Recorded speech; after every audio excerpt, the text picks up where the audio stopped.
Logom é a revista online da Rosa Cruz Áurea. Esperamos que a Logom possa adicionar algo à sua vida, inspirá-lo a fazer novas perguntas e alimentar sua busca por respostas. Seja bem-vindo. Jornada nas Estrelas. Aspirando em direção ao outro. Parte 3. Reinos fantásticos, galáxias locais ou muito, muito longínquas, através das quais o herói e sua irmandade simbolizam o domínio interno do microcosmo, o ser humano em sua totalidade. Esse estágio metafórico é povoado de personificações de aspectos internos e suas relações e ações muitas vezes dramáticas. A jornada do herói. Utilizando imagens arquetípicas universais, a jornada do herói narra o processo interior de realização do ser humano. Ela é parte integrante de culturas no mundo todo e de todos os tempos, com tão pouca variação que Joseph Campbell, o grande estudioso de mitologia comparada, cunhou o termo monomito para descrevê-la. Os exemplos mais conhecidos da cultura popular contemporânea incluem O Senhor dos Anéis, Star Wars, Matrix, Harry Potter e Avatar. Os exemplos clássicos compreendem, entre outros, o épico Gilgamesh, o Kalevala, Parseval ou Parsifal e a flauta mágica de Mozart. Os domínios fantásticos, tanto as galáxias locais como as muito, muito distantes, através das quais o herói e seus companheiros viajam, simbolizam o campo interior do microcosmo, que é o ser humano integral. Esse estágio metafórico é povoado de personificações de aspectos internos. Suas ações e relacionamentos, muitas vezes dramáticos, levam a uma completa libertação e à renovação de todo o microcosmo. Palavras, música, imagens estáticas ou em movimento podem, na melhor das hipóteses, sugerir o que vem a seguir. Sentimos intuitivamente que esses próximos passos pertencem ao campo transcendental do outro, o ser imortal dentro de nós. Assim, a jornada do herói geralmente tem um fim vago ou aberto. Novamente, nossa intuição nos diz que o processo continua, ou talvez, na verdade, esteja apenas começando, em um campo diferente, inacessível ao nosso estado atual, normal da mente. O enredo arquetípico da jornada do herói pode ser delineado rapidamente.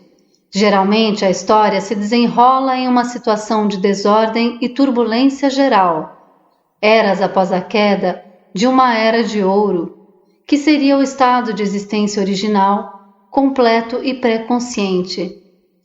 Forças más e hostis governam com mão de ferro, ameaçando erradicar os últimos bolsões de resistência. Então, surge um princípio jovem, ignorante e basicamente desamparado, cuja vocação, apesar de logo se tornar óbvia, ele precisa recusar de início. Dramaticamente entregue a seu destino, no entanto, nosso herói embarca em sua jornada e se supera, com muita ajuda de seus amigos. Pronto para se sacrificar e após se recuperar de uma iniciação climática, etérica, que vence a duras penas, ele derruba o antagonista maligno. A situação de Jornada nas Estrelas é um pouco diferente. Após guerras devastadoras, a crise existencial da humanidade em todo o planeta já fora superada há séculos.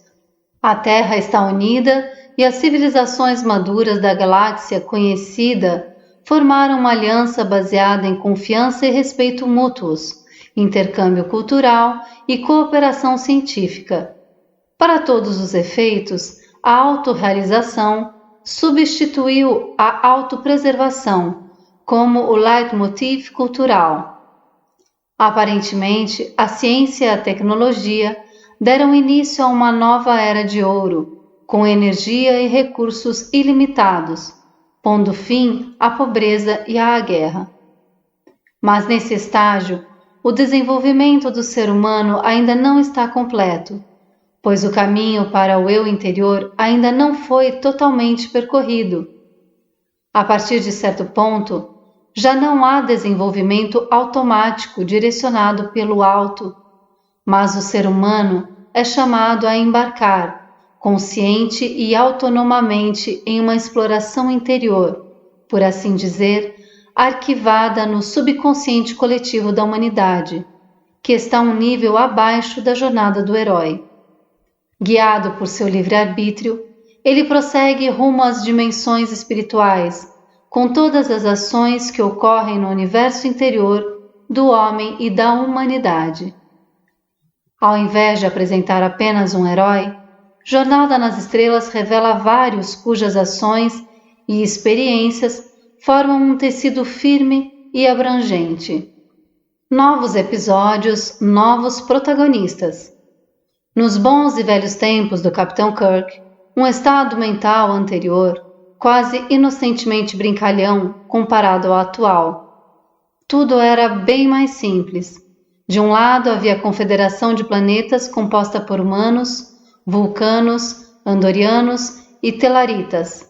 Havia escravos de pele verde da constelação de Órion, o reptiloide, Gorn e outros que caminhavam de pé e que apareciam em rodízio, como o alienígena da semana. Havia os autoritários e maquiavélicos romulanos e, é claro, os arrogantes e guerreiros Klingons, que quando apareciam, significavam encrenca inevitável. Enquanto isso, a Confederação e o Império Klingon fizeram uma paz bem inquietante. O lado selvagem, agressivo e o lado adaptado e cultivado da mente convergiram e coexistiram na medida do possível. Então as lutas internas pelo poder do Império Klingon tornam-se cada vez mais importantes para a história. Embora geralmente integrado, esse lado do funcionamento interno do ser humano ainda não encontrou paz. Foi estabelecida uma zona neutra entre os territórios dos Romulanos e os da Confederação, mas os próprios Romulanos, artimanhas traiçoeiras, não foram ouvidos por décadas. Quando eles reaparecem em uma explosão, a zona neutra transforma-se em um teatro de provocações e provas constantes. Interpretação. A consciência madura, o consciente maduro, deixou de lado sua própria falsidade, que se apresenta como cultura apenas para atacar sem remorso em qualquer oportunidade. Mas ainda está lá, invisivelmente à espreita, aguardando seu tempo. As naves romulanas são devidamente equipadas com dispositivos de camuflagem, o que permite que não sejam detectadas até o último momento. Os Trills são dignos de nota. São uma espécie simbiótica dupla que reúne um hospedeiro humanoide a um simbionte semelhante a uma larva. O simbionte é permanentemente implantado na cavidade do corpo do hospedeiro e é transplantado para o próximo, no final da vida útil do corrente hospedeiro. Uma grande honra para a qual os potenciais hospedeiros são treinados extensivamente e com a máxima disciplina desde a infância. A união de hospedeiro e simbionte não é apenas física, mas inclui mente, personalidade e memórias. As características e as memórias de cada antigo hospedeiro permanecem em cada trio. Um modo de ver a ideia de reencarnação de um jeito bem típico de Jornada nas Estrelas. Além disso, são introduzidos os gananciosos Ferengis, cuja cultura é toda baseada em adquirir lucro, os cardassianos militaristas, que oprimem brutalmente os bajoranos, fundamentalistas há décadas. Ambas as raças desempenhando papéis importantes em Star Trek Deep Space Nine. Os primitivos e astutos Pecleds e muitos outros. Os oponentes verdadeiramente poderosos e assustadoramente perigosos são Q e os Borg. Os grandes antagonistas. Q é o nome de uma espécie, de cada membro da espécie e de um espécime em particular que se apresenta já no filme piloto Next Generation e assombra a equipe da Enterprise repetidamente até o último episódio. O Q Continuum desenvolveu seu estado físico de existência eras atrás, transformando-se em seres praticamente onipotentes de energia pura.